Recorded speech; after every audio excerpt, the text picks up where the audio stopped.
Começa agora o programa Papo com Pesquisa.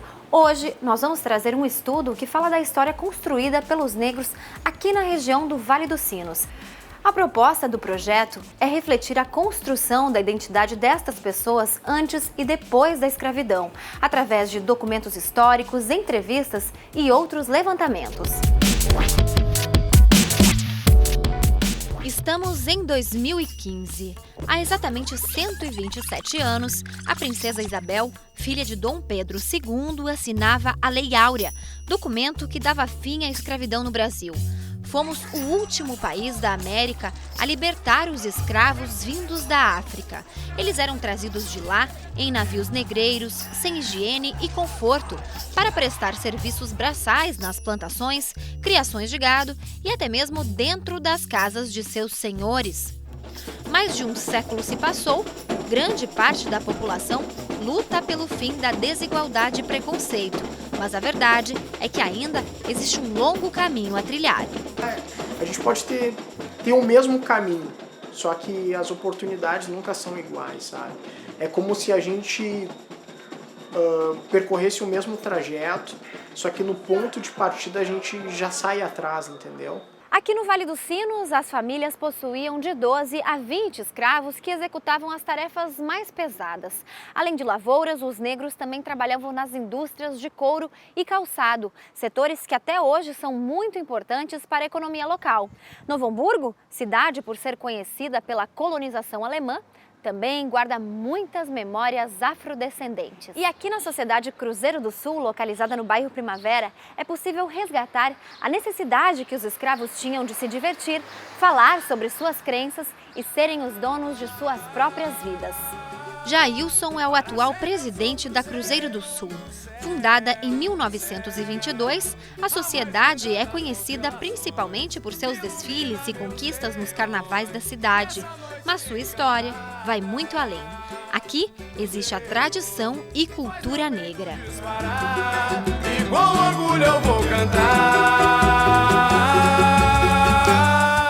Para sempre eu sou cruzeiro.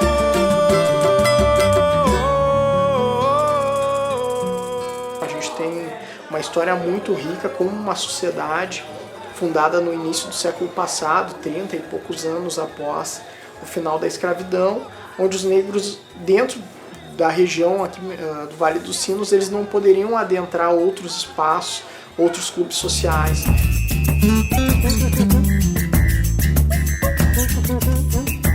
Autonomia significa eles terem construído a sua própria história, eles terem agido mesmo dentro de um sistema agressivo, violento e repressor. Então, a partir das fontes históricas, a gente tenta dialogar com essas fontes e tentar pensar alguns elementos, desses documentos históricos que possam nos levar para esse caminho, pensando esses sujeitos como construtores de história e não como vitimizados por uma situação de escravidão.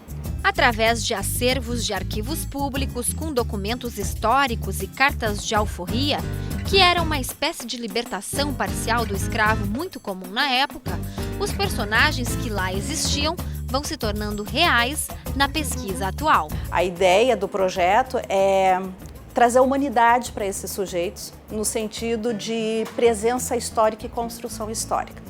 Então a gente, a partir de determinadas fontes de pesquisa, tenta ler no que nós chamamos de entrelinhas, não só aquilo que está claro num documento histórico, mas aquilo que está sutilmente mencionado ou que está escondido nas entrelinhas do documento. Então a gente tenta buscar alguns elementos para pensar essa presença negra. Trabalhar num projeto de pesquisa não é simplesmente ler um livro e fazer uma resenha.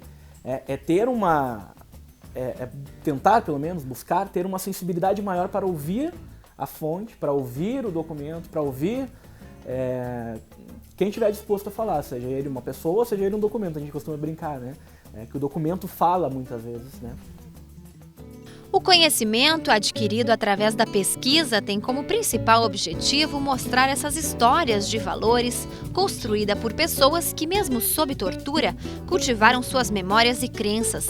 Quem sabe assim, a sociedade atual possa entender que o racismo ficou no século passado. A elaboração de novos conhecimentos, novas pesquisas é uma arma muito forte que nós temos. E principalmente quando esse conhecimento ele ultrapassa os muros acadêmicos, né? Quando ele chega na escola, quando ele chega em espaços de debate, de discussão, que eu acho que são muitos hoje, congressos, seminários. Enquanto isso, Jailson, junto com 53% da população brasileira, segue na luta diariamente contra o preconceito. A gente tem que tirar de letra isso, né? A gente não pode ficar se abatendo muito, tem que continuar lutando e mostrando que a gente também é gente, né? Amor de verdade, somos todos leões, vem pro carnaval, conectados nessa rede social, tá na veia da comunidade, meu cruzeiro. Amor de verdade, somos todos leões, vem pro carnaval, conectados nessa rede social, tá na veia